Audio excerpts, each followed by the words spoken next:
Hello friends, welcome back to the new video. In this video guys, I am going to show you guys how can you on your do not disturb, and guys you want to off it, so you can off also. So guys, in this video guys, I will show you guys two setting how can we on, and guys how to off do not disturb in our Xiaomi phone.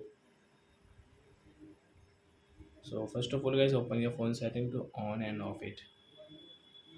Then guys scroll and guys you can see your sound and vibration setting. So guys tap here and guys scroll, then guys you can see your do not disturb. So guys you can on from here right side. So you can see there will be no reminder for the incoming calls and notifications, so you cannot. And guys you can see this moon icon on your screen guys. And guys you want to off it, so guys you can off from here right side. Whenever you won't be silent. So I hope friends you have understood how to on do not disturb and guys how to off it. So that's it guys, thanks for watching. So guys now we will meet on guys next video guys with new topic. Before going guys, please go and like my video, subscribe my channel. Bye bye friends.